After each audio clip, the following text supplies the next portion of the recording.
Florence certainly was a lesson. The category is not everything. It came on shore as a Category 1 hurricane Friday morning, but meanwhile, this storm is going to be known for the historic and record rainfall that it brought to the Carolinas. Taking a look at totals over the past 72 hours, the coastal areas of North Carolina and also then into the northern portion of South Carolina saw the most rain. In fact, getting some ground confirmation in Swansboro, North Carolina, they picked up over 33 inches of rain over the past 3 days. Meanwhile, just across the state line in South Carolina, Marion picked up 1.5 feet of rain. Both of those totals are now new records for both states in terms of the most rain from a tropical cyclone. And still, rain continues to fall down there. We'll take a look at that on the Max Track in just a few moments.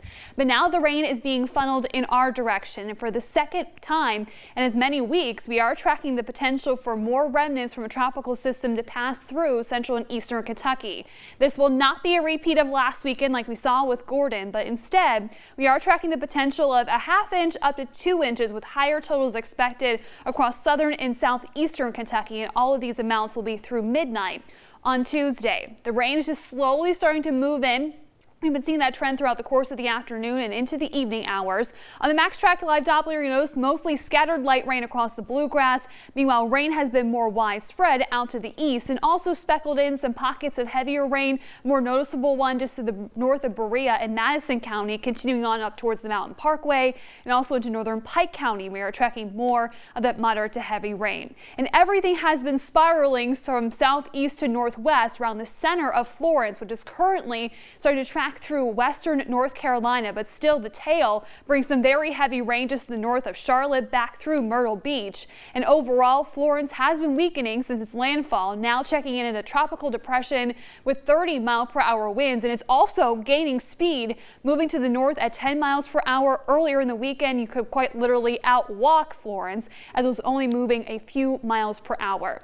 So as we continue through the overnight hours, not only will Florence lift northward, but it will also lose its tropical characteristics and become a remnant low as it sits across southeast Kentucky by wake up tomorrow. In doing so, it's going to be bringing widespread rain to start your Monday morning, so it's going to be a wet commute, and most of the first half of the day is going to be wet. Some pockets of heavy rain, even an isolated thunderstorm, can't be ruled out.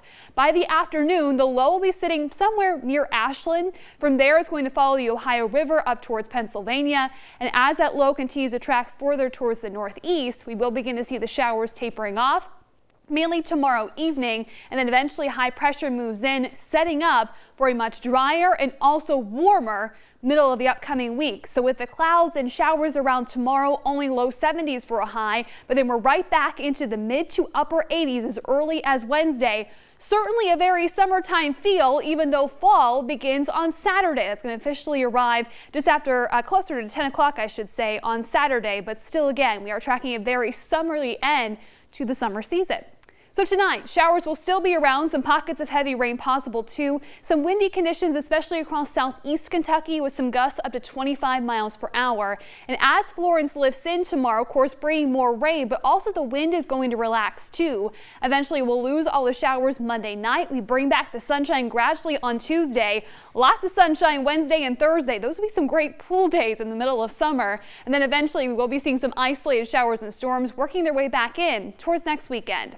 We'll have more LEX18 news after this.